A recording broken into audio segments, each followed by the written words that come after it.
नमस्कार, स्वागत है आपका डे न्यूज में और दिन भर की तमाम खबरों के साथ मैं हूं आरती सिंह। आगे बढ़ने से पहले आइए नजर डालते हैं आज की खास खबरों पर।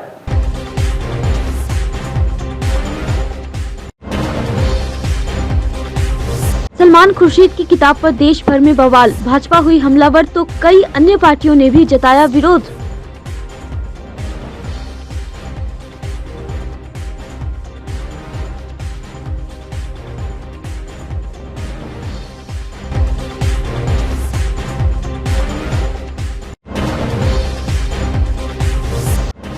अभिनेत्री कंगना रनौत के बयान पर मचा हुआ है बवाल। 47 में मिली आजादी को भीख में मिली आजादी बोल बुरी तरह फंसी अभिनेत्री। मुजफ्फरपुर में भी फूंका गया पुतला।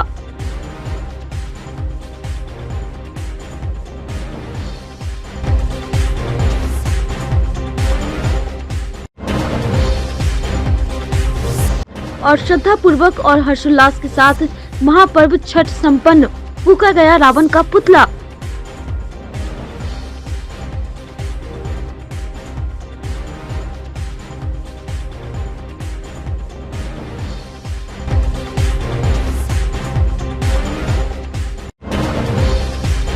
ये थी सुर्खियां और अब खबरें विस्तार से।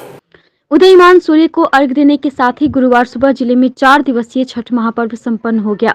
इस दौरान छठ घाटों पर आस्था का जनसैलाब उमड़ पड़ा। शहर के प्रमुख छठ घाटों के साथ ही सीधी घाट और आश्रम घाट किनारे छठ पूजा करने वालों की भीड़ उमड़ी। आरडीएस घाट, पड़ाव पोखर और साहू पोखर घाट पर भी श्रद्धालुओं की भीड़ थी। भगवान भास्कर को अर्घ्य देने के बाद घाट पर उपस्थित श्रद्धालुओं ने व्रतियों से ठेकुआ का प्रसाद प्राप्त किया। साथ ही साहू पोखर घाट पर दहेज रूपी राक्षस का पुतला दहन किया गया।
अभी हाथ करो नहीं बचले अभी।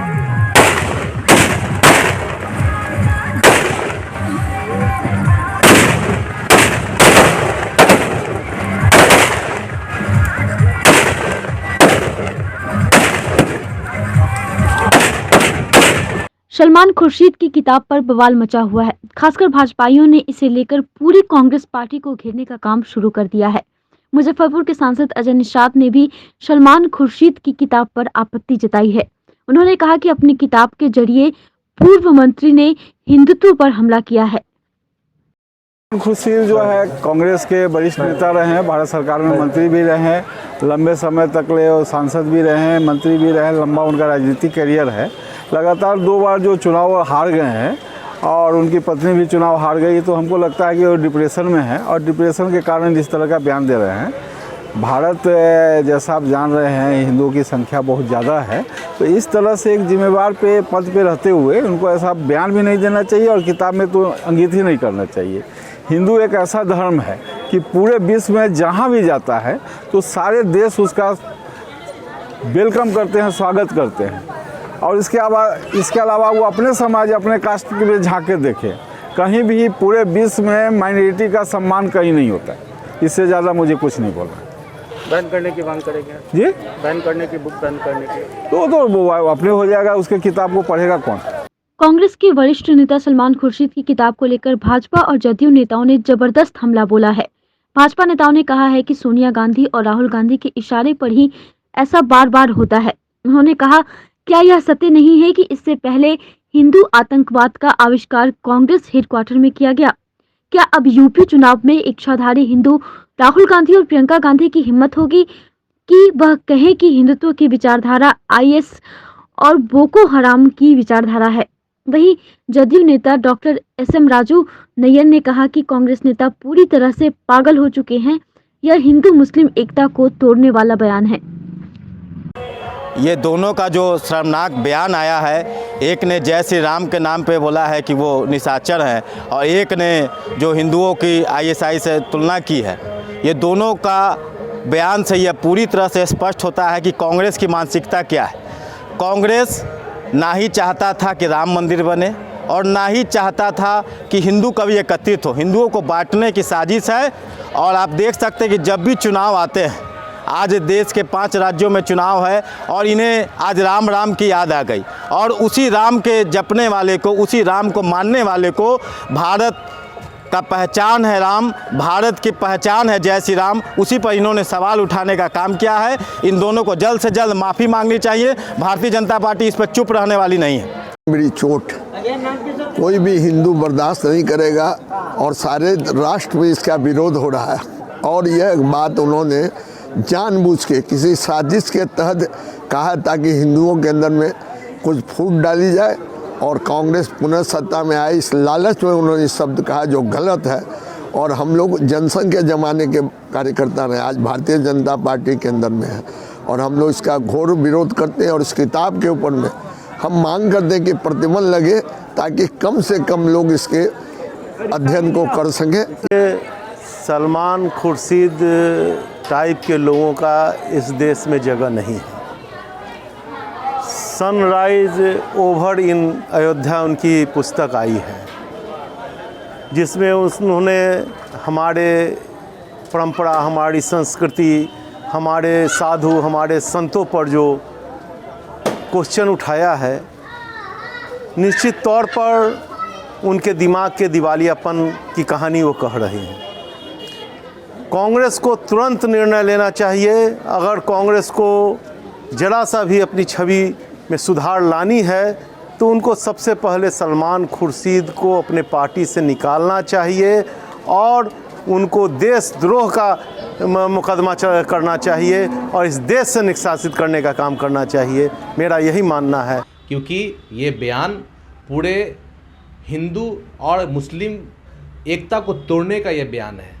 ये बयान देना कि हिंदुत्व का जो है पालन, यानी कि उसको मिलाना कि मुस्लिम स्टेट में जो आईएस है, जो ना उसका जात है ना धर्म है, उसका सिर्फ यही है कि लोगों में फ़िरका परस्ती फैलाने का काम होता है।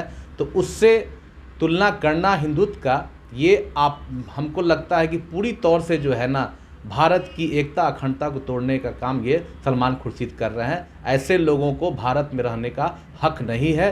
इनको इस्लामी स्टेट आईएस के पास भेज देना चाहिए। ऐसे लोगों की मानसिकता पूरी तौर से ख़राब हो चुकी है। ये लोग अपने पॉपुलैरिटी को, जो कम हो गया टीआरपी को बढ़ाने के लिए ये लोग ऐसे कर रहे हैं। पप्पू यादव के बाद चिराग पासवान कांटी के सिरसिया और बरियारपुर गांव पहुंचकर पीड़ित परिवार से मुलाकात की। जैसा कि दर्शकों को मालूम है कि पिछले दिनों जहरीली शराब पीने से इन दोनों गांव के 6 लोगों की मौत हो गई थी। राज्य के कई जिलों में जहरीली शराब से लोगों की मौत हो रही है। इससे पूरा विपक्ष सरकार पर हमलावर है। गोपालगंज और बेतिया होते हुए शुक्रवार को चिराग पासवान कांटी के सिरसिया और बरियारपुर पहुंचे। उन्होंने घटना के लिए सीधे मुख्यमंत्री को जिम्मेवार ठहराया। चिराग पासवान ने पीड़ित परिवार को मुआवजा और एक सदस्य को सरकारी नौकरी देने की मांग करते हुए कहा कि सीएम के नाक के नीचे अवैध शराब का धंधा चल रहा है। हवा महल से निकलकर उन्हें इस कारोबार को रोकने की जरूरत है। मुख्यमंत्री पर गंभीर आरोप लगाते हुए चिराग पासवान ने कहा कि माफियाओं को नीतीश कुमार का संरक्षण प्राप्त है। मुख्यमंत्री नीतीश कुमार जी की नाक के नीचे ऐसी घटनाएं प्रदेश में हो रही हैं। आप बोलते हैं कि भैया जिसने शराब पी वो दोषी है। आप तो एक्शन के रिएक्शन के ऊपर आप काम कर रहे हैं। भैया जो एक्शन है उसके ऊपर उसकी उसकी रूट कॉज तक कौन जाएगा? कौन ये पता लगाएगा कि भैया ये अवैध शराब आ कहाँ से रही है, या ये जहरीली शराब बन कैसे रही है, इसका उत्पादन कौन कर रहा है, वो तस्कर कौन है, और क्या ये संभव है कि इतनी बड़ी संख्या में यहाँ पर जहरीली शराब का उत्पादन हो रहा हो या अवैध शराब यहाँ पर आ रही हो और शासन प्रशासन के लोगों को इस बात की जानकारी नहीं हो? अगर उनको जानकारी है और उनकी नाक के नीचे ये सब हो रहा है तो भैया किसका संरक्षण प्राप्त है? मुख्यमंत्री नीतीश कुमार प्रदेश के मुख्यमंत्री होने के साथ साथ गृह मंत्री भी हैं, और अगर उनके नाक के नीचे उनके प्रशासन तंत्र के लोग अगर इस तरीके की घटना को अंजाम दे रहे हैं तो कहीं ना कहीं मुख्यमंत्री का भी उनको संरक्षण प्राप्त है। तो जब तक इसमें कार्रवाई नहीं होगी, इसमें मुख्यमंत्री को आना चाहिए था यहाँ पर। भाई चुनाव होते तो सबसे पहले मुख्यमंत्री यहाँ पर पहुँचे होते, उनके मंत्रिमंडल के सारे लोग यहाँ पे पहुँचे होते, पर क्योंकि चुनाव नहीं है तो दुख की घड़ी में कोई बिहारी जिए या मरे, मुख्यमंत्री उनके मंत्रियों को इससे फर्क नहीं पड़ता। नीतीश कुमार तो लगातार पूर्ण शराबबंदी का दावा कर रहे हैं। भाई ये पूर्ण शराबबंदी हर कोई जानता है, भाई हर कोई जानता है। आप खुद अगर मैं आपसे पूछूंगा आप भी ये बोलेंगे कि भैया शराब मिलना तो दूर की बात है, होम डिलीवरी हो रही है। हर कोई इस बात को जानता है, सिर्फ मुख्यमंत्री नीतीश कुमार को नहीं पता। क्यों? क्योंकि वो अपने हवा महल में रहते हैं। महल से बाहर निकलेंगे तो उनको हकीकत पता चलेगी। समीक्षा करने की बात कर रहे हैं। करें समीक्षा, पर महल में रह के समीक्षा नहीं होती, जमीन पर उतर कर समीक्षा होती है। सरकार को सस्पेंड कर देना इस समस्या का समाधान है? बिल्कुल नहीं। जब तक आप बड़ी कार्रवाई नहीं करेंगे, इसके रूट कॉज तक नहीं जाएंगे, जब तक चिन्हित नहीं करेंगे कि कौन लोग हैं जो इसके उत्पादन में या जो इसके तस्करी में जो लोग सम्मिलित हैं, जब तक उनके ऊपर कार्रवाई नहीं होगी, बड़ी कार्रवाई नहीं होगी, ये ऐसे ही होता रहेगा। तो आपकी पार्टी की क्या मांग है? आपकी क्या मांग है? हम लोग चाहते हैं कि भैया पीड़ित परिवार को मुआवजा मिले, 25 लाख रुपए का मुआवजा मिले, साथ में एक सरकारी नौकरी मिले। घर का एक कमाऊ सदस्य गया है, ज़रूरी है कि घर में एक भाई कहीं पे शादी है, कहीं पे बच्चों का एडमिशन है, मुझसे जितना व्यक्तिगत तौर पर हो पा रहा है मैं कर पा रहा हूँ। जहाँ पे शादी है उसकी जिम्मेदारी मैंने ली, बच्चों के एडमिशन की जिम्मेदारी, पर एक व्यापक इंतजाम करने की ज़रूरत है, व्यापक व्यवस्था करने की ज़रूरत है जो राज्य सरकार ही कर सकती है। क्या लगता है सरकारें मांगे पूरी कर पाएंगी? भाई करें तो बहुत अच्छा है। वैसे तो ये सरकार गूंगी बहरी है, ना किसी को सुनती है ना किसी के लिए कुछ करती है। मुख्यमंत्री नीतीश कुमार नहीं करेंगे तो भाई मान लें कि आने वाले दिनों में जितनी भी हत्याएं होंगी जहरीली शराब पीने से, उसके जिम्मेदार मुख्यमंत्री नीतीश कुमार ही होंगे। बॉलीवुड एक्ट्रेस कंगना रनौत भारत की आजादी पर दिए बयान के बाद विवादों में है। कंगना ने एक टीवी चैनल के कार्यक्रम में कहा कि आजादी अगर भीख में मिले तो क्या वो आजादी हो सकती है। कंगना ने कहा कि असली आजादी तो 2014 में मिली है। इस बयान के बाद कंगना कई संगठनों के निशाने पर है। शुक्रवार को हक हिंदुस्तान मोर्चा के बैनर तले कंगना रनावत का मुजफ्फरपुर के शहीद स्मारक स्थल से आक्रोश मार्च निकाला और कंगना रनौत की तस्वीर पर काली पोती और विरोध जताते हुए पुतला फूंक उनके पद्मश्री पुरस्कार की वापसी की मांग की गई है। देखिए, आज मुजफ्फरपुर में हक हिंदुस्तान मोर्चा की तरफ से बॉलीवुड अभिनेत्री कंगना रनावत का पुतला दहन किया गया। पुतला इसलिए दहन किया गया है कि उन्होंने 1947 की आज़ादी को भीख कहा है। ऐसा कह के उन्होंने देश के शहीदों का, हमारी आज़ादी का, हमारी कुर्बानियों का अपमान करने का काम किया है। इसीलिए हमने आज हक हिंदुस्तान मोर्चा की तरफ से आक्रोश मार्च निकाला है और सरकार से हम मांग करते हैं कि कंगना रनावत को जो पद्मश्री दिया गया है उसे सरकार वापस ले, उनसे छीने, क्योंकि वो इसके लायक नहीं है। वो अभिनेत्री जो अपने देश के शहीदों का, अपनी आज़ादी का अपमान करती है, वो पद्मश्री पुरस्कार के बिल्कुल लायक नहीं है। सरकार से हक हिंदुस्तान मोर्चा मांग करती है कि उनसे पद्मश्री छीना जाए, और अगर सरकार नहीं छीनती है तो हमारी आंदोलन ये सड़क से सदन तक चलेगी। मोतीपुर के मेहना रोड स्थित एक बोरा फैक्ट्री के गोदाम में गुरुवार की रात आग लग गई। फैक्ट्री में रखे बोरे का बंडल धू धू कर जलने लगा। आग लगने से आसपास के लोगों में हड़कंप मच गया। सूचना मिलने के बाद मौके पर पुलिस भी पहुंच गई। फैक्ट्री से धुआं और आग की लंबी लपटें उठने लगी, जिससे आसपास के लोग और ज्यादा घबरा गए। फायर ब्रिगेड की टीम के साथ फैक्ट्री तंत्र भी आग को बुझाने में लगे रहे। बताया जा रहा है कि छठ को लेकर फैक्ट्री का गोदाम बंद था और आग अचानक लग गई। कयास लगाया जा रहा है कि आग पटाखे से लगी है। गांधी चौक के पास में आग लगी हुई है, तो हम लोग वहाँ आनंद फनन में वहाँ से 5 यूनिट गाड़ी आकर के और दूसरे जिला से भी गाड़ी का मदद किया गया है। लगभग 20-22 गाड़ी यहाँ जो है सो कार्य किए हैं। लगभग 3 बजे में हम लोग को सूचना मिला था। वहाँ से कल 3 बजे से लेकर के अभी तक यहाँ जो है सो फायर का जो है सो कार्य चल रहा है। अभी कितने देर और चलने की संभावना है? अभी 2-3 घंटे और चलेंगे। सर आग लगने की संभावना क्या है, कैसे आग लगी? लगने की संभावना यहाँ स्थानीय लोग से पता करने पर पता चला है कि पटाखा के कारण यह तो लगा है और विशेष तो जांच की विषय है, जांच करने के बाद पता चलेगा। जिले के सदर थाना क्षेत्र के मझौली धर्मदास कच्ची पक्की में एक युवक ने पंखे से लटककर खुदकुशी कर ली, जिसकी सूचना पुलिस को मिली और पुलिस ने आनंद फानंद में घटनास्थल पर पहुंचकर जांच पड़ताल शुरू की। बताया जाता है कि मृतक युवक पीयूष कुमार अपने मामा के घर रहकर पढ़ाई लिखाई करता था, क्योंकि पीयूष की मां का देहांत बचपन में ही हो गया था, जिसके बाद से लालन पालन कर उसके मामा ने रखा था। पुलिस द्वारा प्राप्त सूचनाओं के अनुसार पीयूष अपने मामा के घर रहकर पढ़ाई लिखाई करता था। इस दौरान उसे गलत संगति का साथ मिला और नशा करने लगा, जिसके बाद वह गलत लत और नशा के कारण लगातार डिप्रेशन में चल रहा था, जिसका इलाज भी उसके मामा ने कराया था। उसी दौरान आज उसने फंदे से झूलकर जीवन लीला समाप्त कर ली। पूरे मामले पर पूछे जाने पर सदर थानाध्यक्ष सत्येंद्र मिश्रा ने बताया कि सूचना मिली थी कि एक युवक सुसाइड कर लिया है, जिसके बाद मौके पर पुलिस टीम के साथ खुद पहुंचे तो देखा कि एक लड़का है जो अपने मामा के घर में रहता था, वह डिप्रेशन में नशे की लत के कारण सुसाइड कर लिया है। शव को कब्जे में लेकर पोस्टमार्टम के लिए भेजा जा रहा है और आगे की कार्रवाई जारी है। सुबह यह स्थानीय मझौली धर्मदास कच्ची पक्की के पास सूचना मिली कि एक युवक फांसी लगा के आत्महत्या कर दिया है। तो पश्चात अपने ऑफिसर के भेजे, हम खुद भी यहाँ पे आए। मालूम चला कि आदित्य कुमार उर्फ पीयूष अपने मामा पंकज कुमार के यहाँ रहता था, ऐसे पढ़ाई लिखाई करता था। बीच बीच में सूचना इन्होंने दी कि ये थोड़ा सा जो है गलत संगति में गलत नशा का जो है प्रयोग करता था और अब बिल्कुल जो डिप्रेस्ड हो गया था। बताया कि उनका इलाज भी कराया गया है, मामा ने बताया, लेकिन ये डिप्रेशन का ख़त्म नहीं हुआ। संभावना है कि इस डिप्रेशन में उन्होंने पंखे के सहारे लटक के आत्महत्या कर ली है। आगे जांच जारी है। शहर के वार्ड संख्या 41 स्थित 3 पोखरिया में जल जमाव के कारण 2 वर्षों से छठ पूजा नहीं होने से आक्रोशित स्थानीय लोगों ने निगम के खिलाफ प्रदर्शन करते हुए नगर निगम प्रशासन का पुतला जलाकर आक्रोश जताया। वहीं स्थानीय लोगों ने बताया कि नगर निगम की कुंभकर्णी निद्रा के कारण वार्ड 41 के लोग विगत 2 वर्षों से 3 पोखरिया में छठ पूजा करने से वंचित हो गए हैं। निगम के द्वारा कृत्रिम तालाब का भी निर्माण नहीं कराया गया था। मजबूरन लोगों ने अपने खर्चे पर कृत्रिम तालाब बनाकर छठ पूजा किया।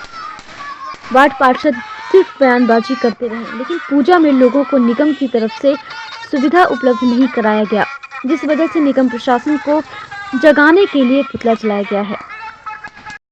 आज का जो यह पुतला दहन है, ये वास्तविक रूप से निगम प्रशासन, निगम प्रतिनिधि का यह पुतला दहन हो रहा है। इसका मूल कारण यह है कि वार्ड नंबर 41 और 42 के बीच में केंद्रित वार्ड नंबर 41 में अवस्थित 3 पोखरिया घाट, जो प्राचीनतम घाट है, जिसमें पिछले वर्ष भी छठ पर्व नहीं हो पाया था, इस वर्ष भी छठ पर्व नहीं हो पाया। इस वर्ष जो छठ पर्व नहीं हो पाया है, इसका मूल कारण स्पष्ट रूप से दिख रहा है कि वार्ड नंबर 41 के पार्षद महोदया के द्वारा चिट फंड करने की वजह से, क्योंकि इन्हें कृत्रिम घाट घोटाला करना था, जिसके वजह से नगर निगम ने पूर्व में ही इसको घोषित कर दिया कि यह डेंजर घाट है। जबकि इस घाट को यदि व्यवस्था दी जाती तो यहाँ छठ हो सकता था।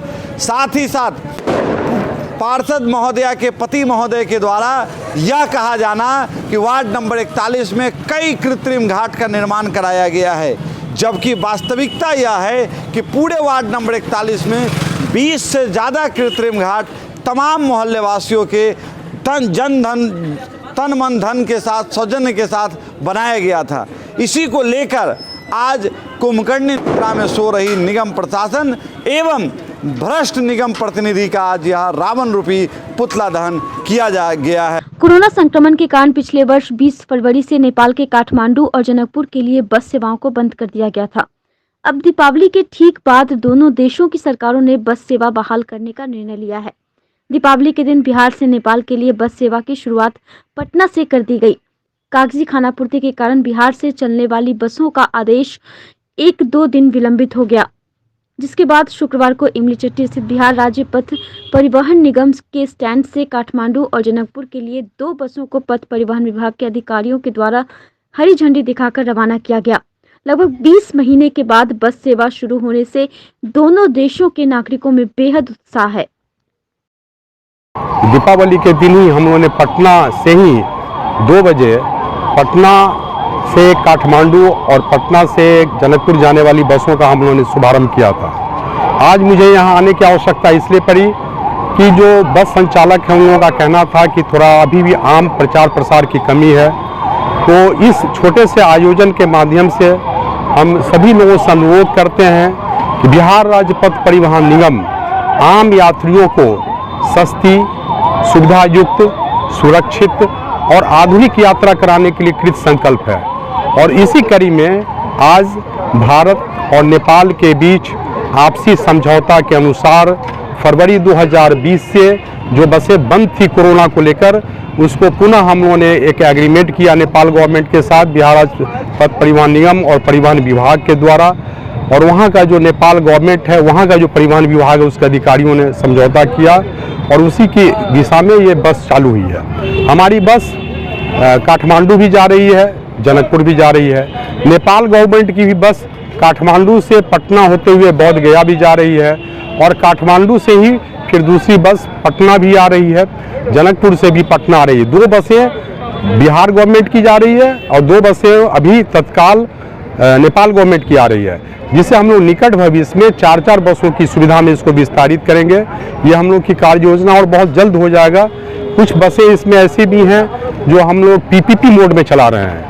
ऑपरेटर मुजफ्फरपुर के हैं सतीश जी, मैं उनको बहुत बहुत धन्यवाद देता हूँ कि अथक प्रयास के बाद मुजफ्फरपुर के ये निवासी जो बड़े बस संचालक हैं, इनके सहयोग से ही नेपाल गवर्नमेंट में जाकर और फिर हमारे परिवहन विभाग के अधिकारी, BSRTC के अधिकारी, मुजफ्फरपुर दरभंगा के रीजनल मैनेजर 1 सप्ताह कैंप करके नेपाल के एम्बेसी में और रिक्वेस्ट करके इस बस का परमिट इन लोगों ने लाया है। इस अवसर पर मैं RM दरभंगा, RM मुजफ्फरपुर और यहाँ के DS सुमन जी को भी मैं बहुत बहुत धन्यवाद देता हूँ कि ये इनके अथक प्रयास का ही परिणाम है। कार्तिक शुक्ल पक्ष अष्टमी तिथि पर शुक्रवार को गोपाष्टमी का पर्व धूमधाम से मनाया गया। गौ माता की विशेष पूजा अर्चना की गई। शहर की गौशालाओं में गायों की पूजा करने और उन्हें ठेकुआ, गुड़, चोकर खिलाने के लिए श्रद्धालुओं की भीड़ उमड़ी। कन्हौली स्थित मुजफ्फरपुर गौशाला में 125वें वर्ष गोपाष्टमी महोत्सव सह आनंद मेला का आयोजन किया गया। सचिव कृष्ण मुरारी भरतिया ने बताया कि सुबह में गौशाला कर्मचारियों के बीच वस्त्र वितरित किया गया। इसके बाद गौ पूजन हुआ। दोपहर बाद गौ संवर्धन एवं गौ विकास पर संगोष्ठी हुआ। शाम में आनंद मेला और भजन संध्या का आयोजन किया गया। कार्यक्रम का शुभारंभ सांसद अजय निषाद ने दीप प्रज्वलन कर किया। सांसद अजय निषाद ने कहा कि भगवान श्री कृष्ण ने इस तिथि को गौचारण आरंभ किया, इसी कारण यह तिथि गोपाष्टमी कहलाई। इस दिन बछड़े सहित गाय का पूजन करने का विधान है। इस दिन प्रातः काल उठकर नित्य कर्म से निवृत्त होकर स्नान करें। प्रातः काल ही गौ व उनके बछड़ों को स्नान कराएं। गौ माता के अंगों में मेहंदी, रोली, हल्दी आदि के थापे लगाएं। धूप, दीप, पुष्प, अक्षत, रोली, गुड़, जलेबी, वस्त्र और जल से गौ माता की पूजा आरती करें। गौ माता की परिक्रमा करें। इसके बाद गौ के साथ कुछ दूर तक चला जाता है। कार्तिक शुक्ल अष्टमी को मुजफ्फरपुर गौशाला में गोपाष्टमी पर्व मनाया जा रहा है। कार्तिक शुक्ल अष्टमी के दिन भगवान श्री कृष्ण को माता यशोदा ने सबसे पहले उसी दिन माँ ने कृष्ण भगवान को गाय चराने के लिए भेजा था।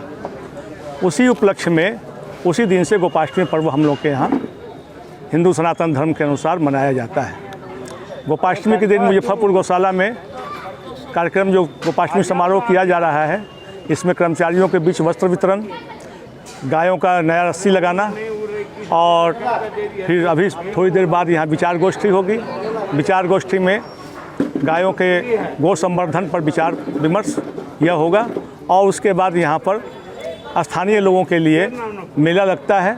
मेले में स्थानीय गौ भक्त आते हैं और अपनी भागीदारी लगाते हैं और बच्चे यहाँ पर आनंद मेला में आनंद लाभ लेते हैं, झूला का और अन्य चीज़ का। देखिए, हिंदू धर्म में पेड़ पौधा, पक्षी, जानवर सभी का हमारा धर्म जो है सम्मान करता है। आज गोपाष्टमी के दिन पे यहाँ तो हम हर साल आते हैं और हम लोग का धर्म में गाय का महत्व बहुत ज़्यादा है। तो हम सारे अपने जितने भी हिंदू भाई हैं उनसे भी आग्रह करेंगे कि हमारे जो गाय माता हैं उनको आप सेवा भाव करें। अगर आप सक्षम हैं तो एक गाय ज़रूर पालें, कम से कम घर में आपको शुद्ध दूध मिलेगा और बच्चे आपके हिस्ट पुष्ट रहेंगे। और आप जब आर्थिक रूप से संबंध है संपन्न है तो आपके पास जगह भी है, तो आपको इस सब पर ध्यान देना चाहिए। छठ को लेकर मुजफ्फरपुर आए प्रवासी वापस से बड़ी संख्या में अपने अपने गंतव्य स्थान लौटने लगे हैं। शुक्रवार को मुजफ्फरपुर जंक्शन पर रवाना होने वाली पैसेंजर और एक्सप्रेस ट्रेनों से लोग अपने अपने कार्यस्थलों के लिए रवाना हुए। वहीं बैरिया और इमली चट्टी बस स्टैंड से भी यात्रियों की भीड़ दिख रही है। छठ को लेकर दिल्ली, पंजाब और मुंबई सहित अन्य इलाकों से आए लोग अपने परिजनों के साथ वापस कार्यस्थल लौटने लगे हैं। दिल्ली मुंबई जाने वाली ट्रेनों में काफी भीड़ दिखी। ट्रेन पर चढ़ने के क्रम में कई यात्रियों में नोकझोंक भी हुआ। वापस जा रहे लोगों ने कहा कि बिहार में उद्योग धंधे नहीं होने के कारण दूसरे राज्यों में कमाने जाने की मजबूरी है। सर भीड़ तो ज़्यादा नहीं है इस समय, लेकिन छठ पर्व बहुत ही अच्छा रहा। बहुत ही यहाँ का पर्व बहुत ही मायने रखता, बहुत ही खूबसूरत रहा सर। दुख होता है? नहीं नहीं सर, दुख नहीं। इतनी दूर से घर आए फिर अब जाना पड़ रहा है, कोई दिक्कत नहीं सर। माता जी का आशीर्वाद रहा, बहुत ही अच्छा पर्व रहा। में आए थे वापस लौट रहे हैं? जी हाँ, ऐसा है कि हम वहाँ अयोध्या में जॉब करते हैं और छठ में घर आए थे और मतलब अभी हम लोग वापस जा रहे हैं पूरे परिवार के साथ। बहुत ही अच्छा पल था हम लोग का छठ में जो वहाँ बिताए हैं, ठीक है।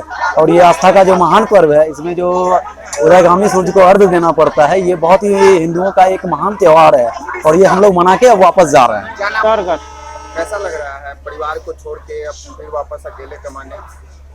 ऐसे तो अच्छा नहीं लगता है। रोजगार रहता है तो अपने देश में ही काम करते हैं कि नहीं, लेकिन रोजगार नहीं है, इस कारण जाना पड़ता है।